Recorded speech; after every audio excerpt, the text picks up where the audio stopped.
Our next guest is a celebrated historian, philosopher, and a best-selling author whose books have sold nearly 30 million copies worldwide. His newest book, Sapiens, A Graphic History, is brilliant, and it's out right now. Please welcome one of the brightest minds on planet Earth, the incredible Yuval Noah Harari. How are you?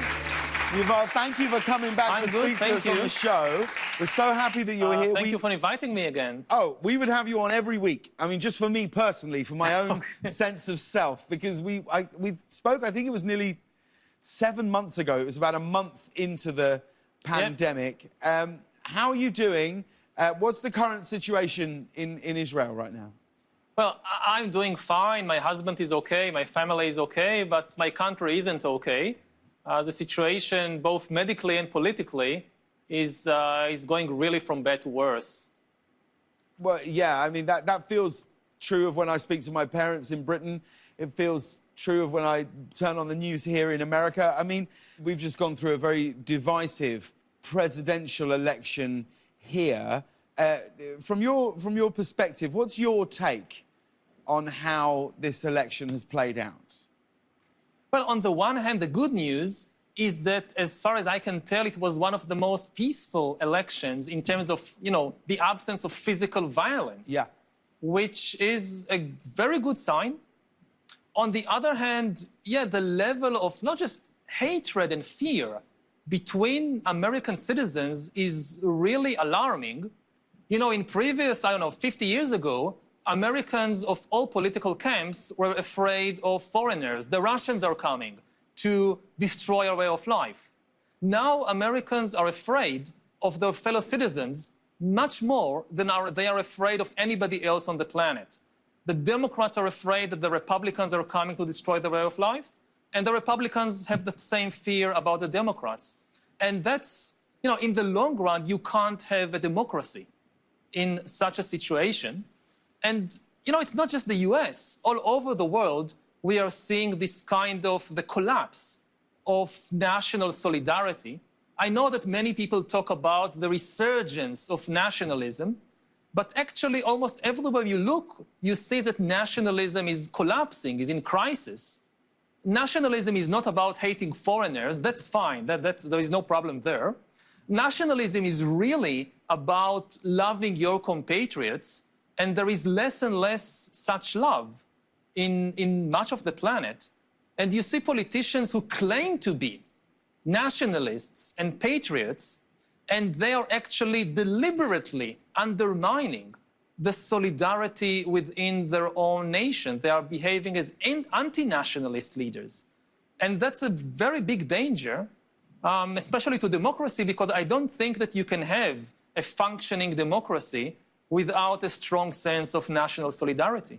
I mean, I couldn't agree with you more, and I've never really thought about it in that way, really. I think that so much of this is down to misinformation and the way that we receive information now. And one of the things I've been shocked by this past 12 months or 7, 8 months is how easily people believe in conspiracy theories. Like, why do you think we as people are so vulnerable to misinformation? You know, the truth is painful often, and the truth is complicated. Scientific reality, if you look at the epidemic, for example, to just understand what a virus is, it's such a complicated thing. A virus is not even a living being. It's not an animal. It doesn't eat. It doesn't reproduce by itself.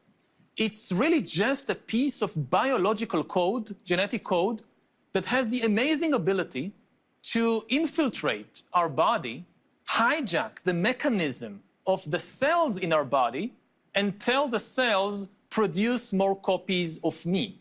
And that's how it goes viral. More and more copies of this code going into the nearby cells and nearby people, and you have an epidemic.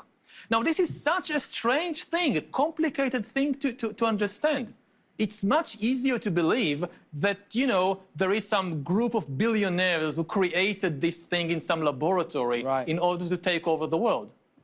And what makes it even more difficult is that very often scientists don't make the effort or don't speak in the language that most people understand. You shouldn't need a college degree in biology or economics or history or anything to understand basic things like what viruses are or how pandemics spread.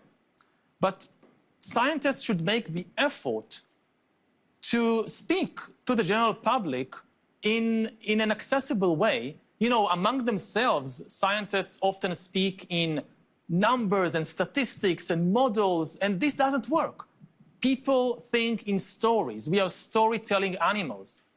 So you need to make the effort to explain science in a more accessible way. Well, speaking of stories, let's talk about your brilliant new book, Sapiens, A Graphic History. Now, this is a graphic novel of one of your most popular and one of my favourite books, Sapiens. What made you want to do this, to turn this into a graphic novel? Because it's a really interesting way of presenting the book. Well, it connects to what we talked earlier. It's to bring science to the people, to more people. Not just to a small educated elite that reads science books, but to reach everybody.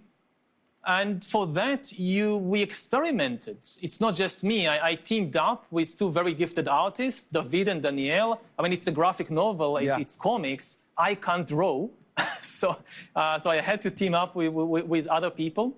And it was the most fun project I ever worked on. It was just one experiment after the other of let's break all the conventions of telling science and try new things. So we have one chapter which is like a detective story. We created this fictional detective Lopez, and she goes around the world investigating the largest crime, ecological crime in the history of the world, the disappearance of the large animals of the planet beginning around 50,000 years ago. And she's on the trail of these serial killers. And this is one chapter. And one chapter is like a science fiction superhero movie. Yeah. Again, we created the fictional character of Dr. Fiction, and she personifies the human ability to create and believe mythologies and fictional stories. And another part is like a reality TV show. So we explain evolution through the medium of a reality TV show with different species competing for survival. It's a really entertaining twist, and one of the superheroes, shall I say, the characters that you've created, is yourself right here. Look at you there. How does it feel to see yourself as a cartoon character? Not very comfortable, at least to me. We had a huge discussion on that. David and Danielle, they came with the idea of having me as a character in the book. And I said, absolutely no way.